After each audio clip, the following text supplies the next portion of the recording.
Boa noite, meus amigos. Estamos aqui de volta. Como sempre, começamos invocando a Santíssima Virgem Maria, o Santo Padre Pio de Pietrelcina, para que roguem a Deus que nenhuma injustiça se cometa nesse programa.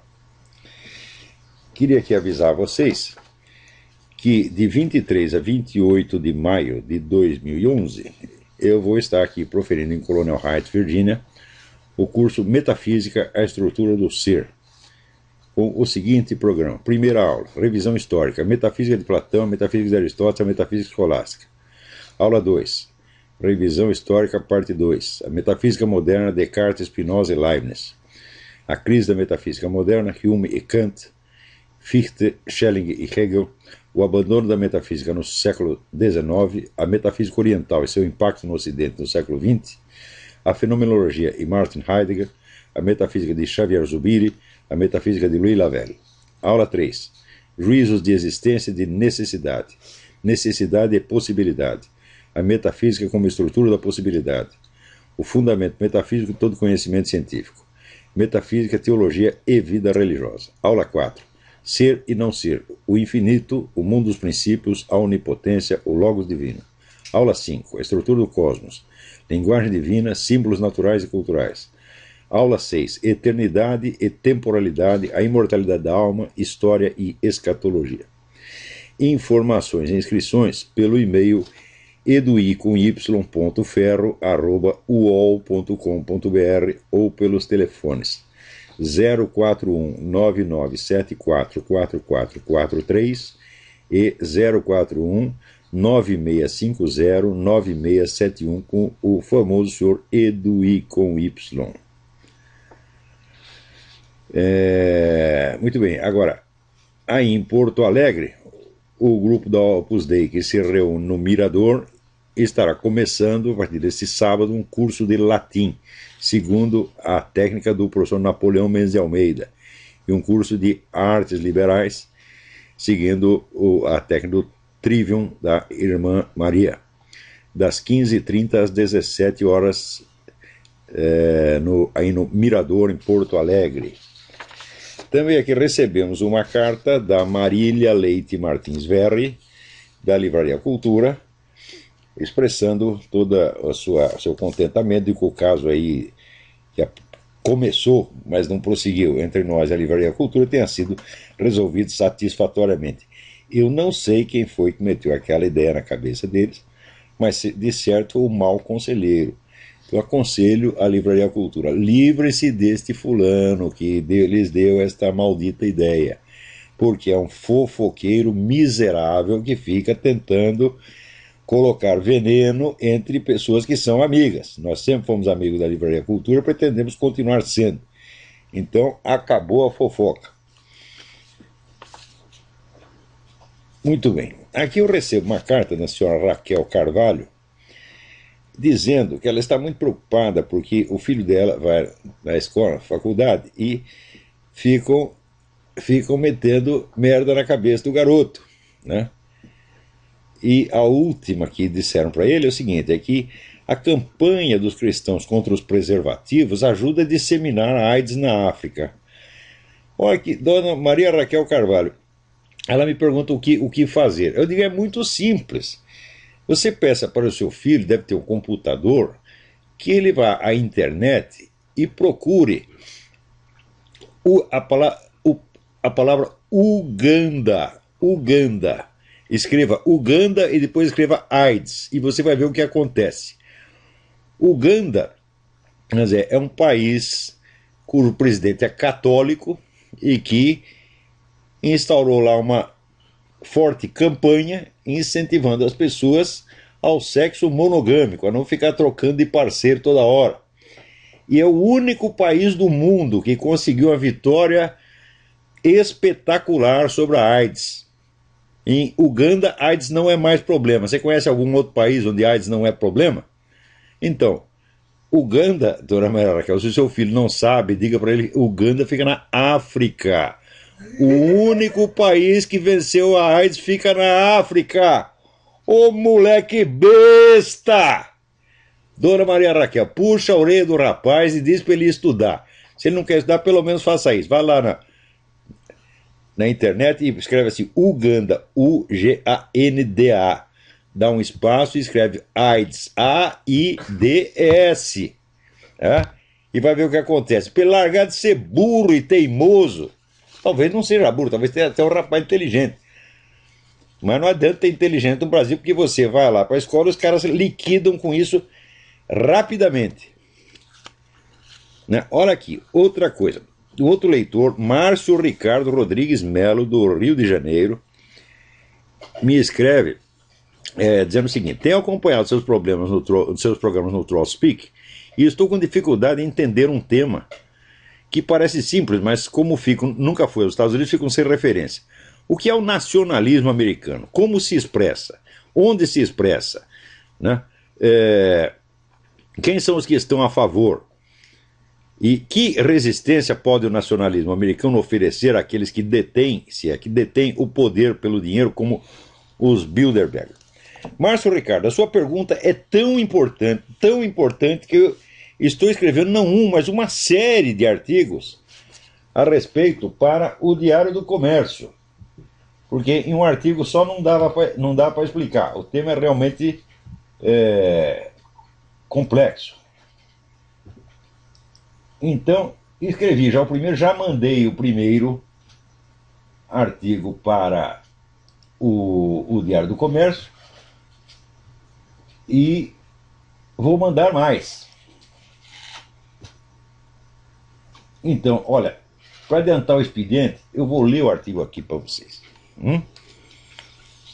Então, esse é só o começo da resposta, Márcio. Eu te agradeço muito por essa pergunta. Aqui, então vamos lá. Um leitor, Márcio Ricardo, do Rio de Janeiro, envia-me a seguinte pergunta: que é o nacionalismo americano? Por que canais se expressa? Que grande resistência pode oferecer aos que detêm, se é que detêm, o poder pelo dinheiro, como os integrantes do grupo Bilderberg? Fecha aspas.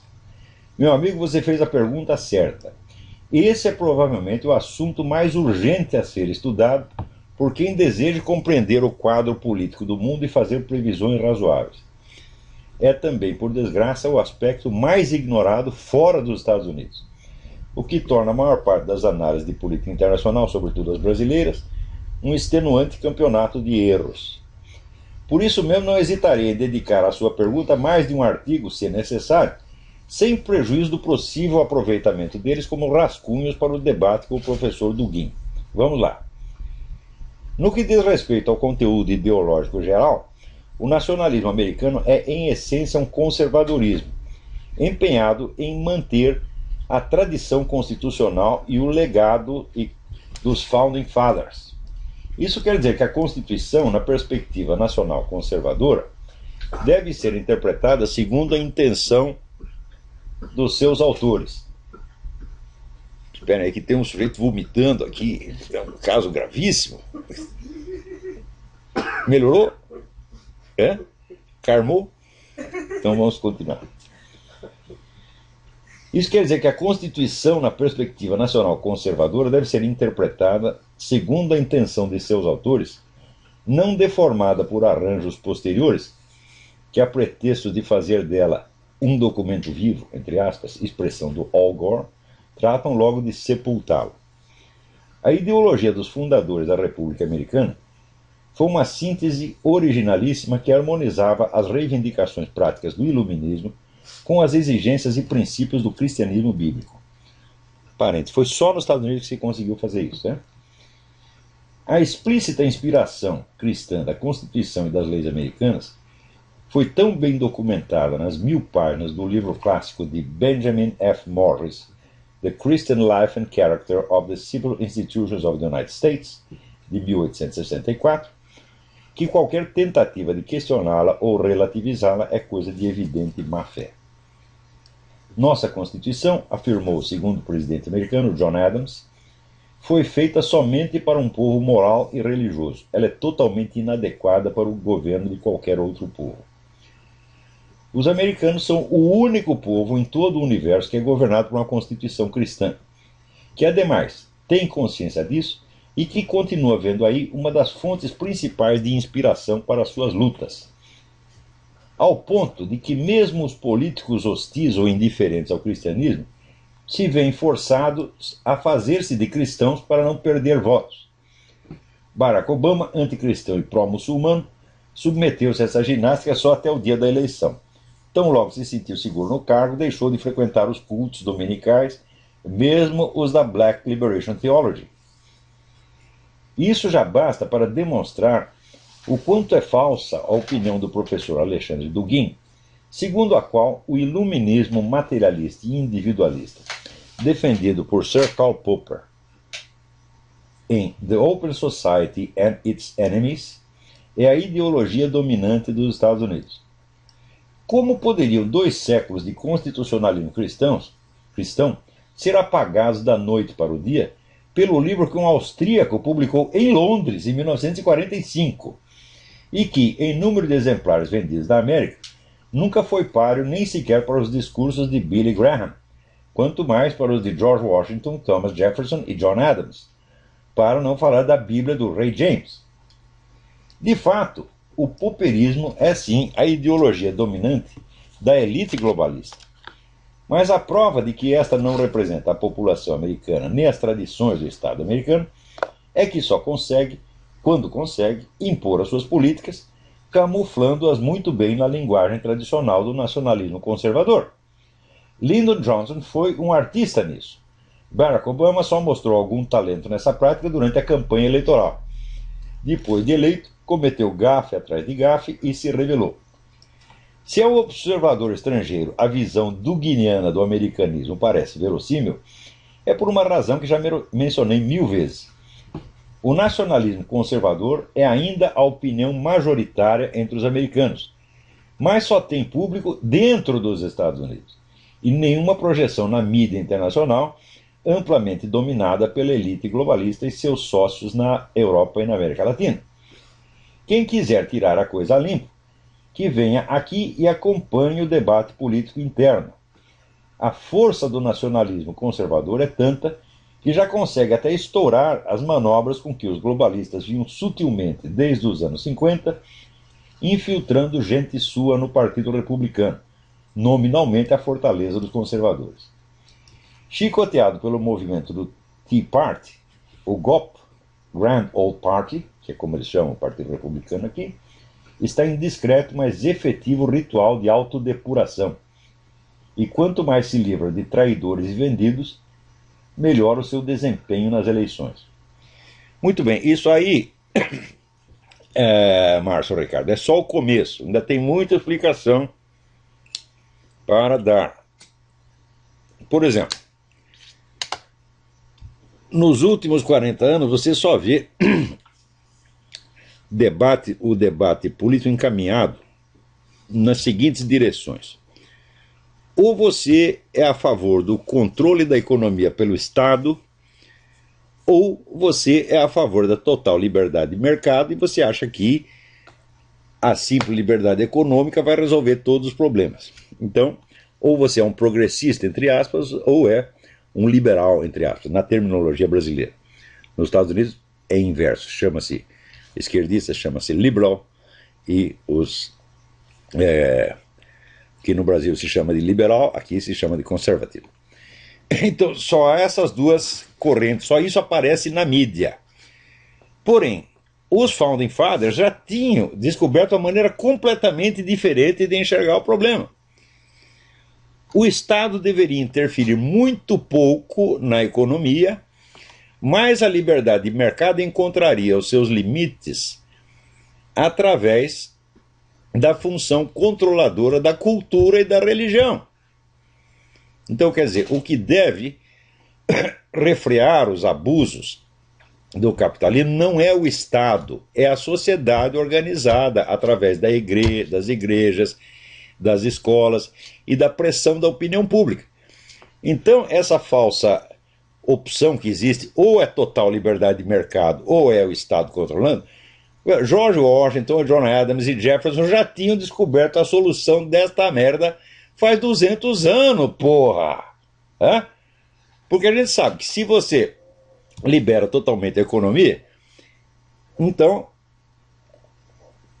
logo essa liberdade econômica se destrói a si mesma através da constituição de monopólios, quer dizer, o fenômeno que eu chamo dos metacapitalistas. São os caras que ficam tão ricos, mas tão ricos, mas tão ricos, com a liberdade de mercado, que no fim eles acabam controlando o mercado inteiro. Então é uma liberdade que se suicida. Tá certo? E por outro lado, se o Estado interfere na economia, o que acontece? Né? Você cria uma casta de beneficiários do Estado, tá certo? Uma casta de vagabundo, tá certo? De chupim, de vigarista, que fica só vivendo de imposto e a economia vai para o buraco. Então, parece que só tem essas alternativas o cérebro do mundo está empacado entre essas duas opções igualmente idiotas. Vai fazer 40, 50 anos, especialmente no Brasil. No Brasil não se discute outra coisa a não ser isso. É liberdade de mercado e intervencionismo. Os Founding Fathers já tinham entendido que o elemento controlador da economia não é o Estado, é a própria sociedade. E é por isso que John Adams dizia, esta Constituição, ela só serve para um povo moral e religioso. Por quê? Porque ela refreia a intervenção do Estado na economia e, portanto, dá terreno livre para os capitalistas fazerem o que quiserem. O que quiserem, não. O que a sociedade permitir que eles façam. Porque existe uma fiscalização, uma cobrança moral muito grande. Tanto que aqui nos Estados Unidos, aqui é o único país do mundo onde doar dinheiro para universidades, igrejas, instituições de caridade, etc., etc., é obrigação estrita de qualquer sujeito que tenha dinheiro no bolso. E se ele deixa de fazer isso durante os 2 ou 3 anos, o pessoal começa a olhar torto para ele e não consome mais os produtos dele, não põe mais dinheiro no banco dele e começa a boicotar os desgraçados. Então, existe um mecanismo controlador da economia. Esse mecanismo é a cultura, a religião e a moral. Os caras já tinham descoberto isso 200 anos atrás. E é a única coisa que funciona. Então, é um controle, às vezes até bastante drástico, da economia, mas é uma coisa que não aumenta o poder do Estado. Porque você querer diminuir o poder dos capitalistas para dar poder mais para o burocrata, pô, meu filho, isso aí é você escolher entre Beelzebub e Satanás, isso é coisa de maluco. Então tem que ter um terceiro fator que é mais poderoso do que os dois juntos. O que é mais poderoso que os dois juntos? A sociedade inteira, a opinião pública, né? E aquilo que o próprio Antônio Gramsci depois viria a chamar sociedade civil organizada. O negócio da sociedade civil organizada já existia aqui nos Estados Unidos desde 1800, através o que fez os Estados Unidos, o que criou os Estados Unidos, foram as igrejas e as escolas que as igrejas montavam do lado. Então, através, vamos dizer, dessa influência cultural, eles moldavam a sociedade de tal maneira que capitalista nenhum, por mais dinheiro que tivesse, conseguiria passar além de certos limites. Existe o famoso caso do John D. Rockefeller, vejam vocês. Havia uma greve numa das minas, acho que era uma mina de prata, sei lá, do John D. Rockefeller. Não me lembro onde também, faz tempo que me contaram a história. E teve uma greve e ele mandou a polícia lá, a polícia fuzilou os grevistas e matou um bocado de grevista. Do dia para a noite, o John D. Rockefeller virou o inimigo público número 1. Ele não podia sair na rua, que as pessoas cuspiram nele. Todo mundo começou a retirar dinheiro que estava depositado nos bancos do Rockefeller. Parou de consumir produtos que eram das fábricas do Rockefeller. Daí o Rockefeller, desesperado, contratou um sujeito chamado Edward Bernays, que aliás era genro do Dr. Freud, né? E que era um grande especialista em propaganda. E fez uma campanha de mais de 20 anos para limpar a sua imagem. Deu um trabalho miserável. Né? No fim ele conseguiu. Como é que ele conseguiu? Ele teve que começar a contribuir para as igrejas, contribuir para o hospital, contribuir para a universidade, fazer caridade para tudo quanto é lado, e depois de 20 anos, então limpou a imagem do sujeito. E os Rockefellers então voltaram a ter, vamos dizer, uma posição de prestígio nos Estados Unidos, mas deu muito trabalho e custou muito dinheiro, custou muito o sacrifício deles. Não digo que esse sacrifício tenha chegado a pagar o imenso crime que cometeu, mas bastou para que a população, no fim de 20 anos, o perdoasse. Isso para você ter ideia do poder da fiscalização moral exercida pela sociedade. Funciona muito mais do que qualquer fiscalização governamental.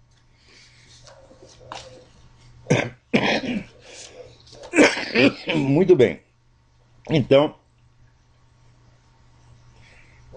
o nacionalismo americano, quer dizer, até aqui expliquei o nacionalismo americano apenas sobre dois aspectos. Primeiro, qual é a atitude dele com relação à Constituição e à interpretação das leis, né?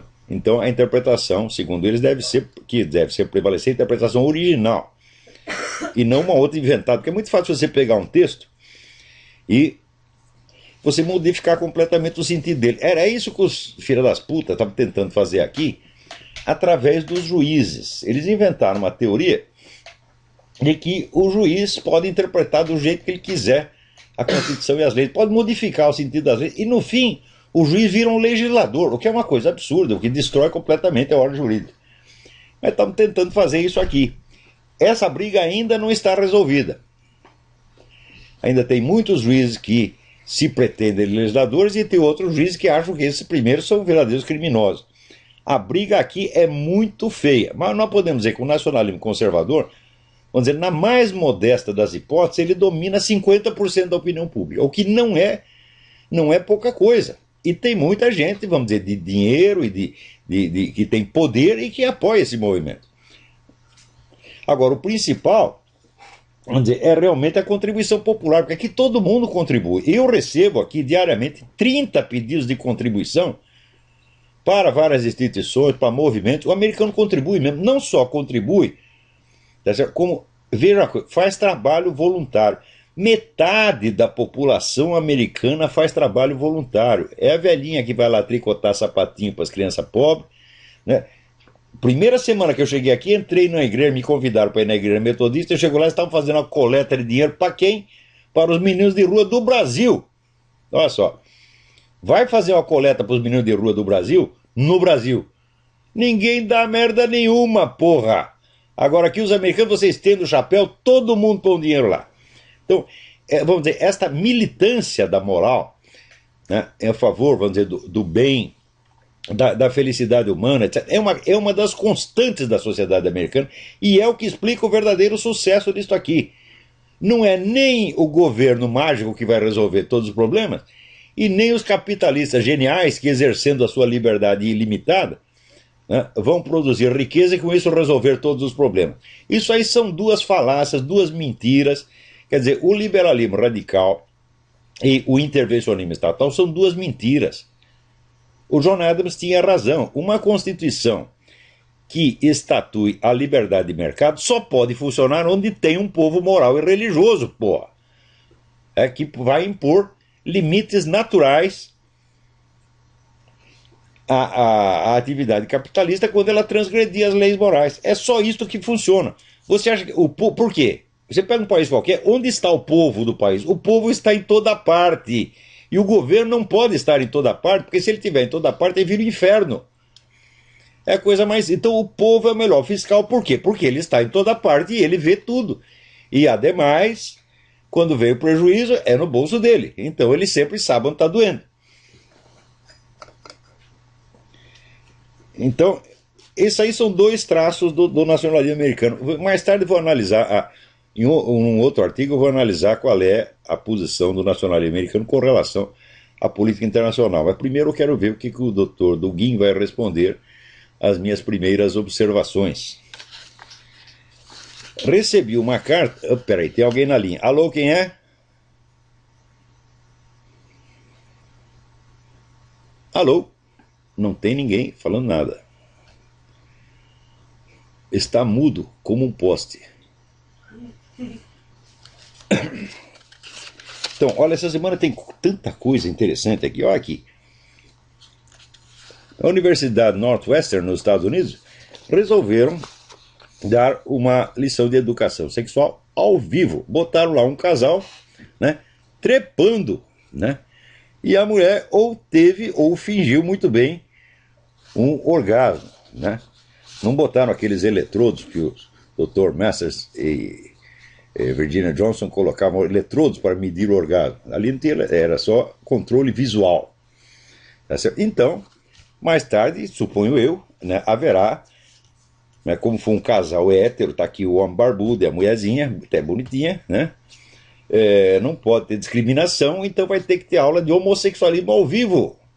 e vai ter voluntários para dar o cu. Atividade pedagógica da mais alta importância cultural e científica.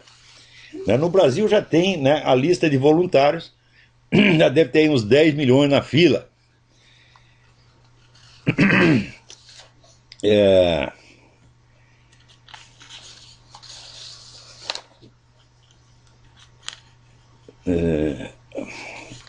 Olha aqui, o Rafael Azevedo me manda a cara dentro de...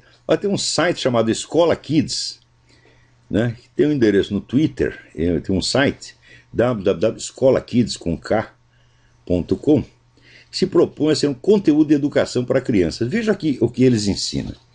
Os cubanos viviam em péssimas condições, sem saúde, sem escolas e sem emprego. E os Estados Unidos contribuem cada vez mais com o sofrimento dos cubanos. Daí Che conheceu Fidel Castro, líder do exército revolucionário cubano, e junto com os outros companheiros expulsaram os estadunidenses da ilha. A paz voltou a reinar na ilha. As crianças voltaram para a escola, os pais voltaram para seus empregos, os cubanos puderam ter uma vida mais digna. Ai, meu saco! Porra! Cuba praticamente não tinha analfabetos, já tinha o melhor serviço de saúde da América Latina, tá certo? E era um ponto que atraía turistas do mundo inteiro. Dinheiro rolava na época. Cuba era a quarta economia da América Latina, daquele tamanhico, era a quarta economia. Hoje é a 32ª, ou a 28ª, sei lá, 28ª economia. Então, e a miséria é uma coisa tão óbvia que eles têm que inventar a história de que, assim, tá, nós estamos miseráveis porque os Estados Unidos não comerciam mais conosco, eles proibiram o comércio conosco. Falaram, mas não era o comércio americano que estava pondo no seu cu? Tirou o comércio americano? Então virou a teoria do bode, né? Põe o bode, tira o bode. Quer dizer, quando estava o bode, era o bode que criava o problema. Tirou o bode, é a falta do bode. Porra, o que dizer dentro de uma coisa dessa? Quer dizer, não é uma questão de opinião política, é uma questão de fato, é uma questão que qualquer um pode verificar, tá certo? Nos registros econômicos da própria Cuba. Se eles estão chorando agora, estamos morrendo de fome por causa do bloqueio. Então não melhorou. Então, naquela época do Batista não tinha ninguém chorando que estava miséria, né? Aliás, quem foi que tirou o Batista de lá? Foram os americanos que mandaram sair, porra. Os caras que estavam lá na Sierra Maestra desceram da Sierra Maestra e chegaram até a Havana sem disparar um tiro pelo caminho. Não aconteceu merda nenhuma, porra. Leiam no livro do Humberto Fontova, tá tudo lá documentado.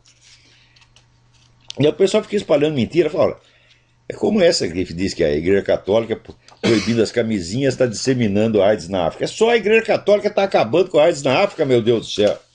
Esse pessoal inverte tudo. A mentalidade revolucionária é uma coisa de louco mesmo. É uma forma de patologia mental extremamente perigosa. E eu acho que as pessoas que se deixam contaminar por isso não merecem respeito, não merecem atenção e não merecem tolerância, tá certo? Se abriu a boca para falar essas coisas, você tem que mandar tomar no cu na mesma hora, porque a inteligência deles é insensível, não capta certas coisas, mas pelo menos sensibilidade anal os caras têm, porra. Então você deve se dirigir a ele pelo único órgão sensitivo que eles têm. Aliás, tem dois: tem o cu e tem o bolso. Então, ou você manda o sujeito tomar no cu, ou você faz ele gastar dinheiro para essa causa na qual ele diz acreditar. Porque, olha, você já viu algum militante comunista ou socialista que quer fazer a revolução e depois da revolução vencer, voltar para casa e ser apenas um operário, um cidadão comum? Não. Todo militante socialista está potencialmente no governo socialista quando a revolução vencer. Então são muito espertinhos. Olha, se você acha que a sociedade vai ser tão boa para os pobres, por que você não quer ser um dos pobres depois que a revolução vencer? Por que você quer ser ministro, deputado, comandando o exército? Ninguém quer ser proleta. Aqui recebi uma mensagem do Demetrius Surdi. Ele: estou coordenando um grupo força-tarefa para a transcrição dos seus programas de rádio Throat Speak. Estamos em 8 membros reunidos no no Google Groups e já organizamos uma planilha listando todos os seus programas e anotando as transcrições já realizadas. Pois bem, ontem mesmo um rapaz me procurou, pois ele estava transcrevendo e ficou sabendo da nossa existência através de um amigo que lhe contou que havíamos nos organizado. Por isso eu gostaria de fazer um pedido para evitar que alguns colaboradores perdidos trabalhem isolados sem referência e acabem fazendo transcrição que outros já fizeram. Seria muito oportuno que todos entrassem em contato com o Demetrius através do e-mail Demetrius com U Surdi, portanto 2 S, Demetrius Surdi, tudo junto, sem ponto. Demetrius Surdi, SURDI, @gmail.com. Agora, eu fico muito grato por essa atenção que vocês estão dando e acho que o seu trabalho merece a maior consideração e respeito. Mas eu quero fazer uma advertência. Nem tudo que eu disse nesse programa merece transcrição. Você, por favor, não façam seleção inteira. Vocês selecionem aquilo que onde tem uma explicação mais detalhada de alguma coisa, transcrevam essas partes. Agora, uma coisinha isolada que eu falei aqui a respeito, né? Por exemplo, comentários a respeito da bunda do Dr. Paulo Giraldelli, né? Eu não creio que isso seja da menor relevância, nem a bunda dele e nem o meu comentário, não é isso? Então vocês selecionem aquilo que tenha realmente algum valor mais permanente e possa exercer algum benefício pedagógico para as pessoas. Porque daqui a uns anos ninguém se lembrará de quem é o seu Paulo Giraldelli e muito menos se lembrará da bunda dele, né?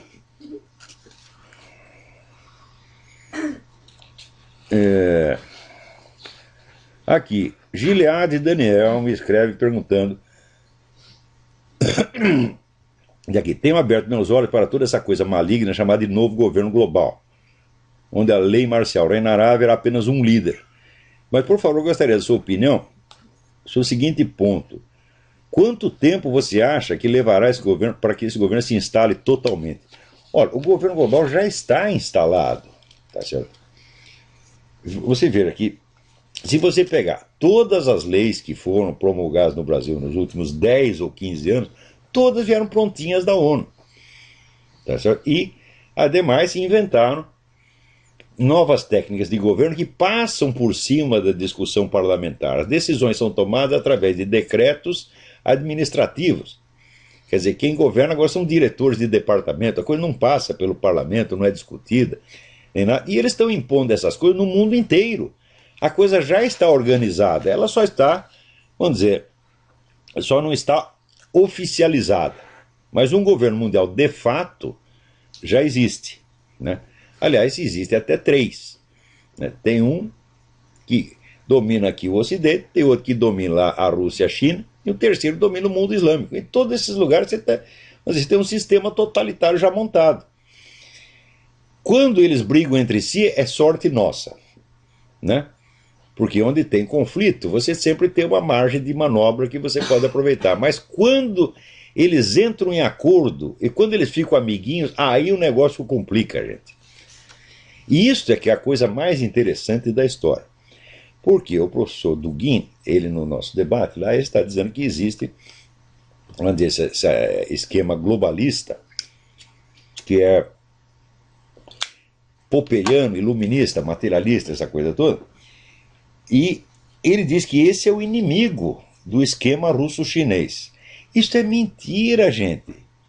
Esse pessoal globalista está favorecendo a Rússia e a China há mais de 60 anos. Você vê, nos anos 50 já houve aqui uma comissão do Congresso americano, comissão parlamentar de inquérito, comissão REESE, R-E-E-S-E, que investigou a atividade das grandes fundações bilionárias, financiada por Rockefeller, Morgan, por toda essa turma globalista. E comprovou acima de qualquer possibilidade de dúvida que esse pessoal estava fomentando tudo quanto é tipo de atividade comunista nos Estados Unidos. Esse pessoal sempre trabalhou contra os Estados Unidos.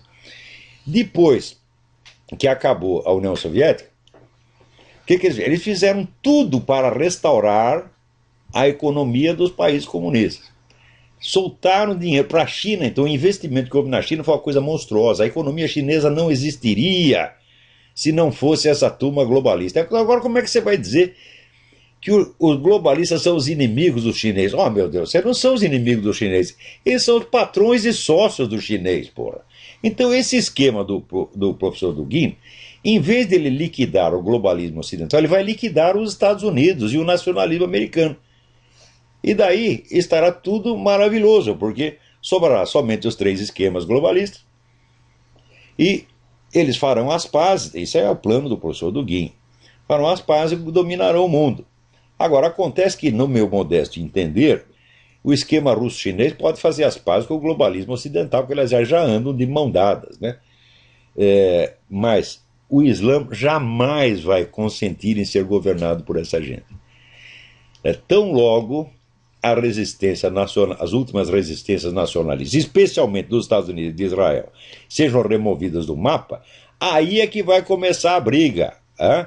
A briga vai ser entre o Islã e o esquema russo-chinês, e os outros 2 esquemas globalistas, especialmente o russo-chinês. Se eles pensam que vão conseguir controlar o Islã, estão muito malucos. Hein?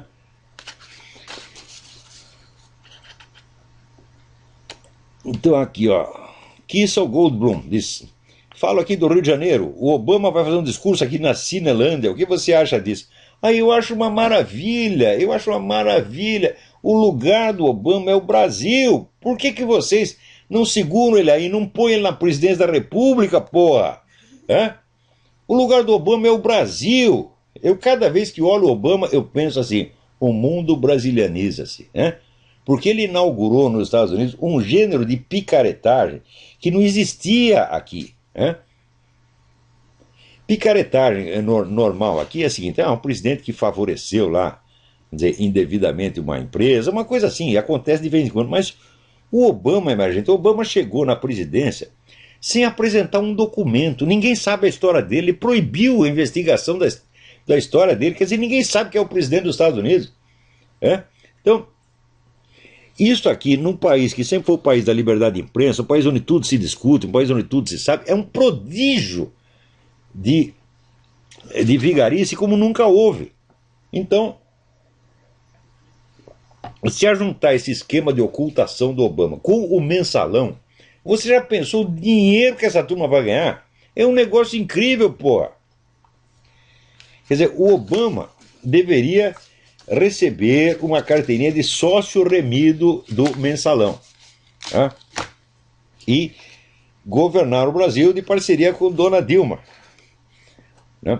Pelo menos a história da Dona Dilma se sabe, a gente sabe que ela roubou o dinheiro lá do Ademar, ninguém sabe o que fez com o dinheiro até hoje.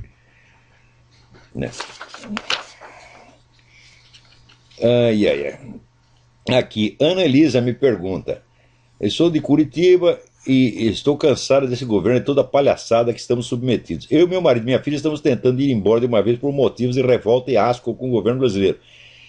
E achamos que o Canadá talvez ofereça boas oportunidades. O que o senhor acha?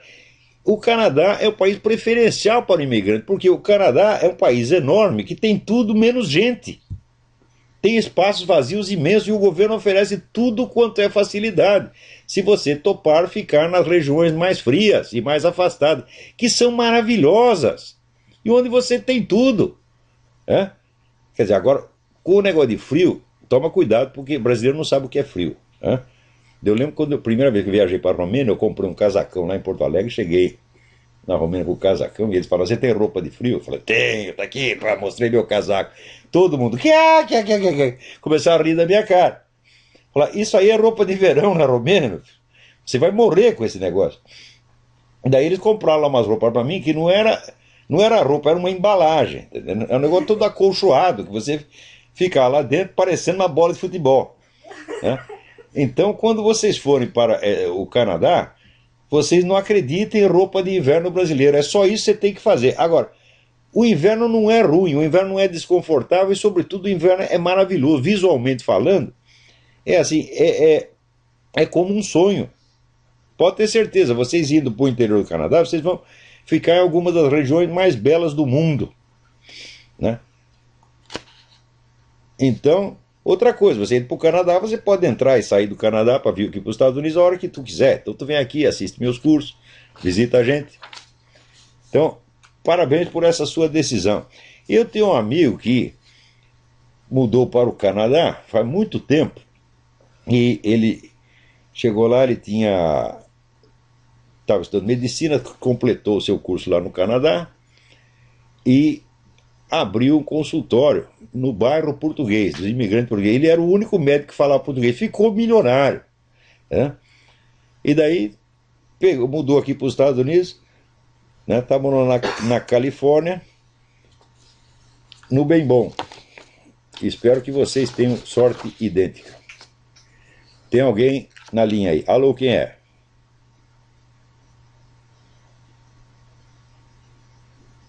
Eu não estou ouvindo nada.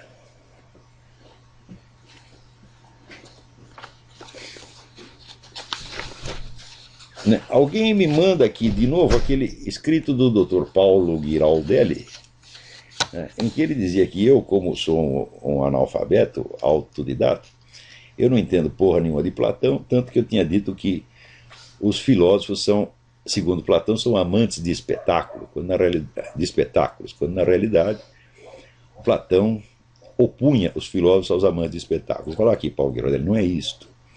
Platão diz que os filósofos são amantes de espetáculos e as outras pessoas também são amantes de espetáculos. Só que uns gostam do espetáculo das aparências e outros do espetáculo da verdade. É isso que Platão diz.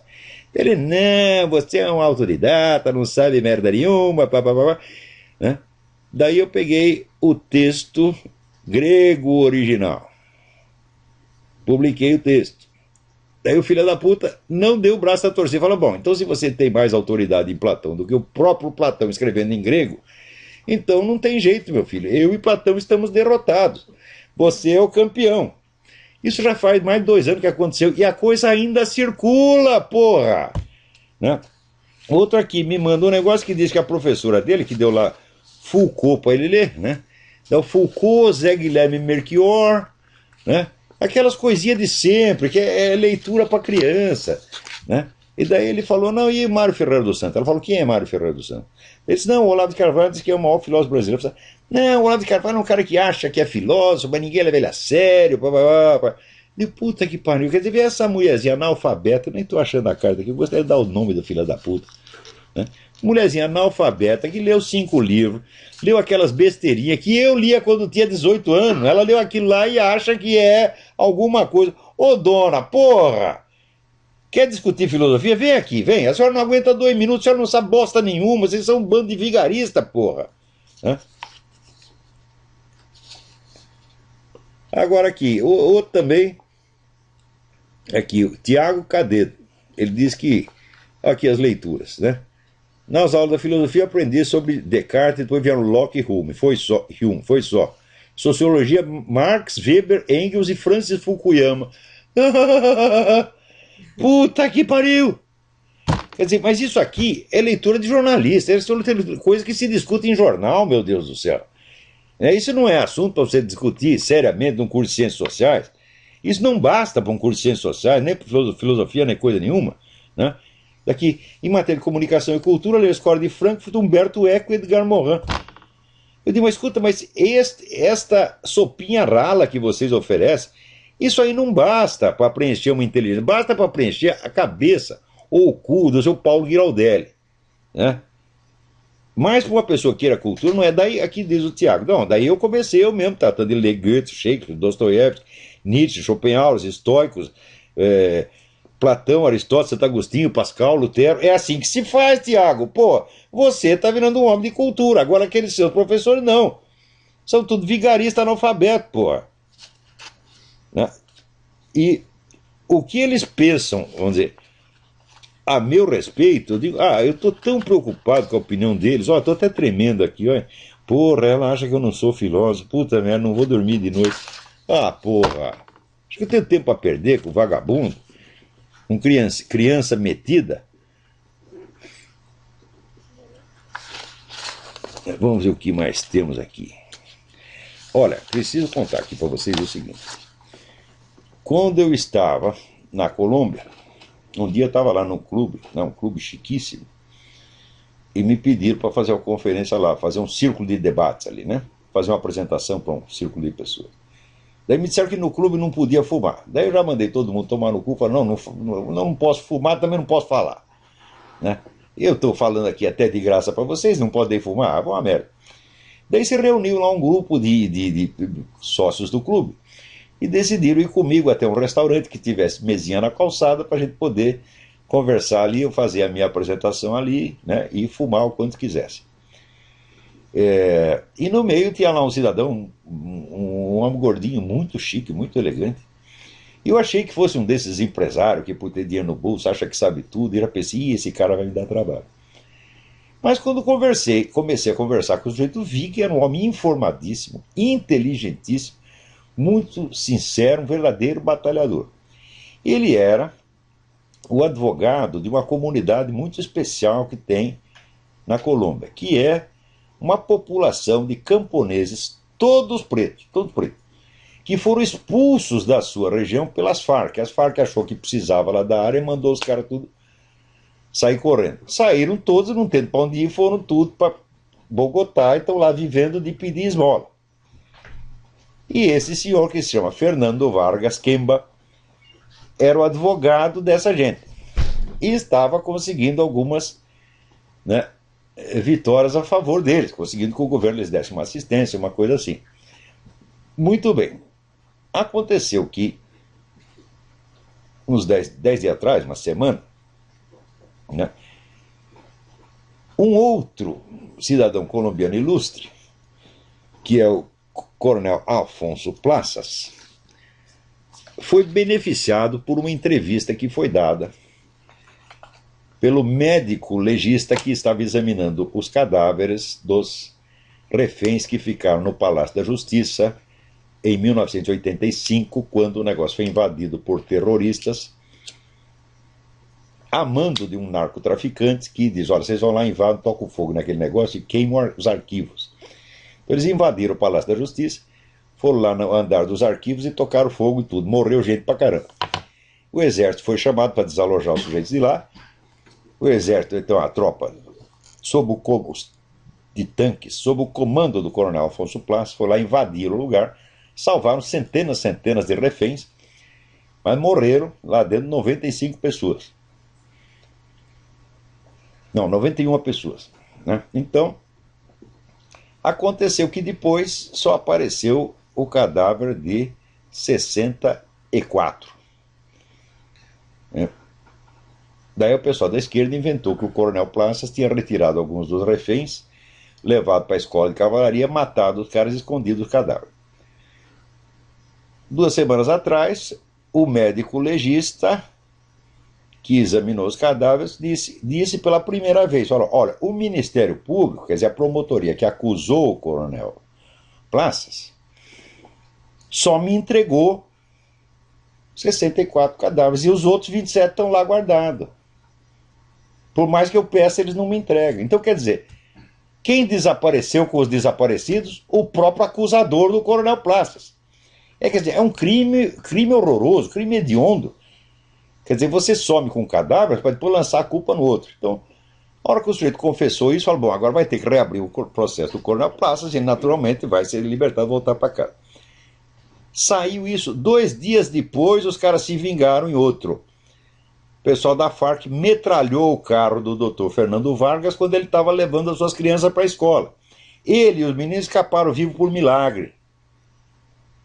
Então, ora, é muito significativo. Quer dizer que se sentiram humilhados, porque as Farc já sofreu tanta humilhação lá, sofreu mais uma com essa entrevista do legista, que inocentou o coronel Plazas, que eles tinham tido tanto trabalho, investiram tanto dinheiro para botar o coronel Plazas na cadeia, falhou tudo, tá, o esquema começou a vazar água por tudo quanto é lado, eles se vingaram, né, em alguém que é um partidário do coronel Plazas e que é, mais ainda, um grande inimigo deles, que é o doutor Fernando Vargas. Olha só, com que tipo de gente nós estamos lidando. Então eu queria contar essa história para vocês. Muito bem.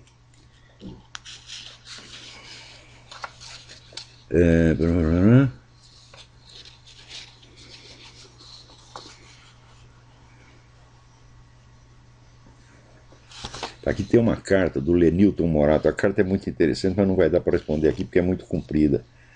Eita. Agora, tem aqui um deputado que está propondo o desarmamento da PM de Goiás. Puta que pariu! Hã? Quer dizer, ele quer que os caras vão lá, logo Goiás, meu Deus, ele quer que lá que os caras vão enfrentar os narcotraficantes, né? Com florzinha, é o dia da paz, né? Nós somos da paz, somos da paz. Olha, eu também sou a favor do desarmamento. Sou a favor do desarmamento dos narcotraficantes, dos bandidos. E sou a favor do desarmamento dos deputados. Eu acho que todo deputado ou senador deveria ser proibido de portar armas e proibido de contratar guardas armados para a sua segurança. É? Se você não quer brilhar, você não quer ganhar dinheiro do Estado, então arrisca a vida, seu filho da puta. Olha aqui. Cadê o nome do cara? Tem aqui. Pô, não acho o nome desgraçado aqui. Eu não sei quem é o deputado, mas olha aqui o seu deputado. Peraí, tá.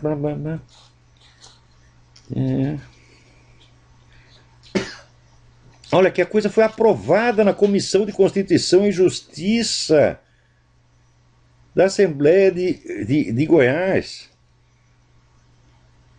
O deputado, e o cara é Major Araújo. Major Araújo vai tomar no olho do seu cu, saia você desarmado. Hã? Após que você tem o seu segurança lá, tudo quanto é deputado tem lá seu segurança contratado. Hã?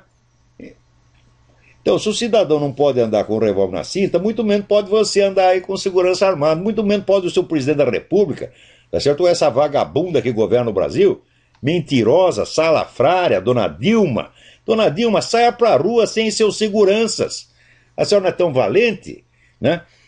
A senhora cometia aqueles assaltos desarmados, a senhora ia com estilingue, né? Quando ia assaltar banco, essas coisas. Ora, porra! Quer dizer, o que eles querem é todas as armas para eles. Eu aposto as duas bolas do meu saco. Elas estão velhas, gasta, mas são minhas. Hein? Eu aposto as duas que você, com a carteirinha do PT, você obtém um porte de arma muito mais rápido do que o cidadão comum, que leva 6 meses ou 6 anos. Eu aposto as duas bolas do saco. E além disso, nem precisa de arma, porque você tem toda... Né? Já tem o esquema armado, você tem essa turma do MST, tudo armado. Você tem a turma das Farc, tudo armado, e o Comando Vermelho, que é sócio das Farc, Comando Vermelho, PCC, que é sócio das Farc também, tudo armado para proteger vocês, porra. Né? Você já viu essa turma do MST invadir fazenda de algum senador petista? Quando que isso aconteceu? Nunca. Invadiram até do Fernando Henrique. Mas de petista, não. Ali é território sagrado, ali não se entra. Então vocês estão cheios de gente armada para proteger vocês e vocês querem desarmar a população. O cidadão honesto que compra uma arma na loja e registra a arma legalmente. Me diga uma coisa, quantos crimes foram cometidos no Brasil nos últimos 50 anos? Não, nos últimos 100 anos, com armas legais compradas em loja. Então, vocês não querem desarmar os traficantes, porque os traficantes são seus sócios. Agora, o povo está se submetendo a esta humilhação na mão desses desgraçados, e ainda tem, vamos dizer, na elite falante, que teria obrigação de esclarecer o povo que está acontecendo, ainda tem filha da puta como esse Arnaldo Jabor, né, que tão logo ele vive descendo o cacete no PT. Tão logo o PT ganhou a eleição, no dia seguinte ela aparece puxando o saco da presidenta. O que é isto? Isso é total falta de vergonha, total falta de caráter, porra. E ainda tem gente, olha, tem gente até nas Forças Armadas, que me manda os artigos do Arnaldo Jabor. Olha que belo artigo do Arnaldo Jabor. Belo caralho, o Arnaldo Jabor não sabe escrever, meu Deus do céu. Escreve muito mal e só fala besteira e mente demais. E além disso é um homem vacilante, é um covardão, que tão logo ele vê que alguém tem poder, né, ele já começa a sentir um frisson anal, você tá entendendo? E começa a puxar saco imediatamente e acha tudo divino, maravilhoso. Então não me venham com artigo de Arnaldo Jabor, não me venham com artigo de João Ubaldo, não me venham com artigo desses antipetistas de ocasião, como o João Ubaldo, né, reclama aí, por exemplo, do politicamente correto, mas na hora que o PT chega lá com um manifesto a favor de Hugo Chávez, ele assina imediatamente. Por quê? Porque ele não quer perder a sua posição, não quer perder o apoio do seu círculo de amigos e cupins. No Brasil é todo mundo assim, pô. Só tem covarde, só tem filha da puta, sabe? Agora, já disse e repito, eu só não tenho vergonha de ter nascido no Brasil porque eu não tenho culpa. Eu já disse, eu sou um pobre espermatozoide que foi atirado de Portugal, ao outro lado do oceano, e foi cair aí no Brasil sem saber onde estava. E acordei lá, o espermatozoide, coitadinho, acordou lá, como é? Oncotô do Covim Pocovô. Então não tenho culpa nenhuma desta merda. Agora eu estou tentando fazer alguma coisa para restaurar a honra desse país. Eu e mais meia dúzia de cara. Deve ver se pelo menos restauramos a nossa honra na esfera da cultura. Né? O caso do Dr. Fernando Vargas eu estou contando aqui no artigo que eu nem sei se já saiu ou não saiu. Acho que não saiu ainda, vai sair no Diário do Comércio com o título Os Desaparecidos de Bogotá. Os desaparecidos estavam aparecidos. Ai, ai, ai.